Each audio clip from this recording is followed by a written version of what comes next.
आरव अपने कमरे में आकर सीधे अपने वॉशरूम में जाता है और फ्रेश होकर बाहर अपने नाइट सूट पहनकर बाहर आता है। आरव अपना नाइट सूट पहनकर अपने मिरर के सामने अपने बाल सेट करने लगता है। आरव अपने बाल सेट कर ही रहा था कि तभी उसके कमरे का दरवाजा खुलता है और अभय उसके कमरे में अंतर होता है। अभय को इस समय अपने कमरे में देखकर आरव थोड़ा सा हैरान हो जाता है। वो फिर भी वह अपनी हैरानी को और अपने दिमाग में आए ख्यालों को झटक कर अभय के पास जाता है और उससे कहता है, भाई साहब आप इस वक्त कुछ काम था क्या? अभय आरव की बात सुनकर उसे बिना किसी एक्सप्रेशन के उससे कहता है, सांची के साथ आज क्या किया तुमने? अभय की बात सुनकर आरव एक टेढ़ी मुस्कान मुस्कुराता है और उससे बहुत ही नॉर्मल तरीके से करता है, तो आपको पता चल ही गया। कुछ नहीं किया मैंने जाना के साथ, बस आज उसके साथ थोड़ा वक्त बिताना चाहता था, इसीलिए उसे अपने फार्म हाउस पर ले गया था, बस और कुछ नहीं। आरव की बात सुनकर अभय उससे बिना किसी एक्सप्रेशन के आगे कहता है, और उन लड़कों के साथ?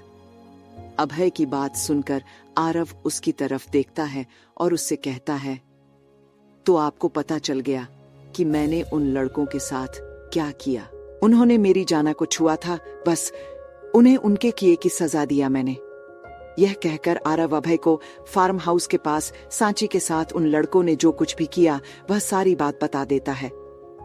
आरव की बात सुनकर अभय उसे अपनी कड़क आवाज में उससे कहता है, तुमने उन लड़कों के साथ जो किया वह बिल्कुल सही किया आरव, लेकिन तुम्हें उन लड़कों के साथ सांची के सामने वह सब कुछ नहीं करना चाहिए था।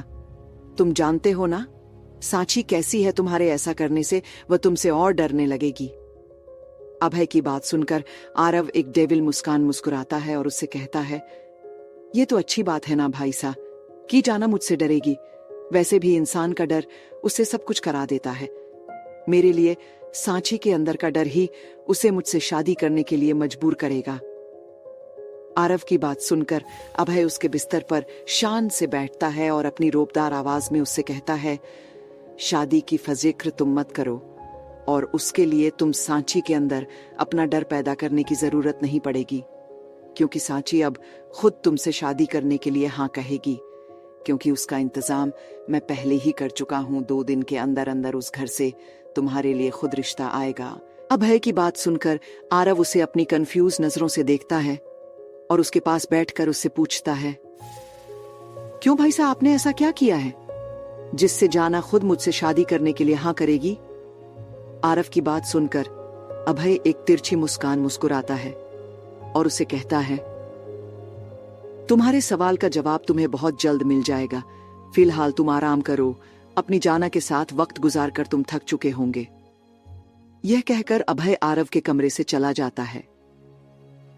अभय के जाने के बाद आरव अपने हाथ अपने लोअर के दोनों पॉकेट में डालता है और अजीब तरीके से मुस्कुराकर खुद से कहता है, भाई साहब की यही बात मुझे सबसे अच्छी भी लगती है और थोड़ी बुरी भी है कि भाई साहब कभी भी किसी भी चीज का सीधे सीधे जवाब नहीं देते। जब देखो जब हर चीज में सस्पेंड की रद्द कर देते हैं। अब पता नहीं भाई साहब ने ऐसा क्या कर दिया जिससे जाना मुझसे शादी करने के लिए खुद हाँ कहेगी। आरव यह कहकर मुस्कुराता है और सांची के बारे में सोचते हुए बिस्तर पर लेट जाता है। श्री का कमरा। श्री के ऐसे अचानक थप्पड़ मारने से सांची शॉक हो जाती है, क्योंकि सांची ने आज तक चाहे कितनी भी बड़ी गलतियां, कितनी भी बड़ी गड़बड़ क्यों ना कर दी हो, लेकिन आज तक श्री ने कभी भी अपनी लाडली बहन पर हाथ उठाना तो दूर, कभी भी उससे ऊंची आवाज में बात तक नहीं की थी। इसीलिए उसके ऐसे अचानक थप्पड़ मारने से सांची बहुत ज्यादा शॉक हो गई थी और उसे बहुत बुरा भी लग रहा था।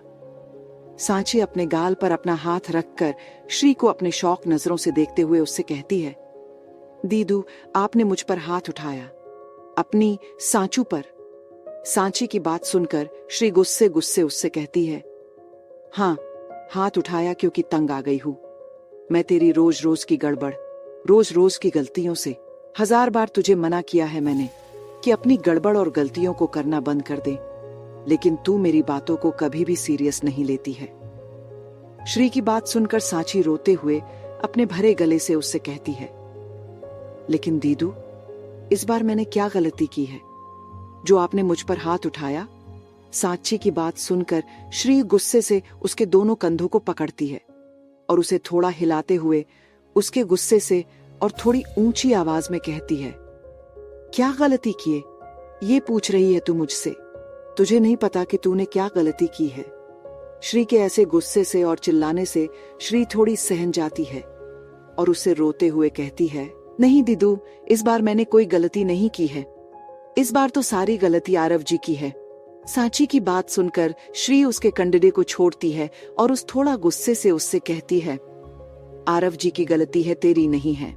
आरव जी को क्या सपना आया था जो उन्हें पता चल गया कि तू मेरी बहन है, जो बिना देखे बिना मिले उन्होंने तेरे साथ इतना सब कुछ कर दिया। आज सारी तेरी गलती है। तेरे साथ जो कुछ भी आज आरव जी ने किया है उसकी जिम्मेदार तू खुद है।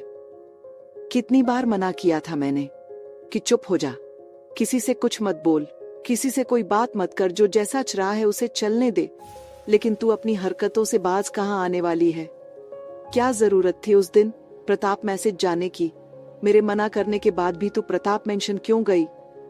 न तू प्रताप मेंशन जाती और न आरव जी की नजर तुझ पर पड़ती और न वो तेरे साथ आज इतना सब कुछ करते। श्री की बात सुनकर सांची रोते हुए उसके पास जाती है और उसका हाथ पकड़कर उससे कहती है, दीदू, मैंने वह सब कुछ जानबूझकर नहीं किया। मैं वहां आरव जी से नहीं बल्कि अभय जी से बात करने गई थी। उन्हें समझाने गई थी कि वह आपसे शादी ना करे। मुझे तो यह भी नहीं पता था कि उनका कोई छोटा भाई भी है, और अगर मुझे जरा सा भी अंदाजा होता है ना कि वह मुझे देखकर मेरे पीछे इस तरीके से पड़ जाएगी, तो मैं वहां नहीं जाती। दीदू प्लीज मेरी बात सुनो, मुझसे नाराज मत हो दीदू।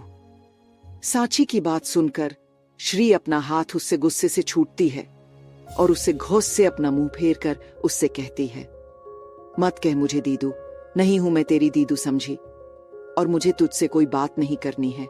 निकल जाए इस कमरे से। श्री के ऐसे मुंह फेरने से संची को बहुत बुरा लगता है और वह श्री के सामने जाकर उसका हाथ फिर से पकड़कर रोते हुए उससे कहती है, प्लीज दीदू मेरी बात सुनो, मुझसे नाराज मत हो दीदू। आपकी सांची सब कुछ बर्दाश्त कर सकती है, लेकिन अपनी दीदू की नाराजगी नहीं सह सकती है।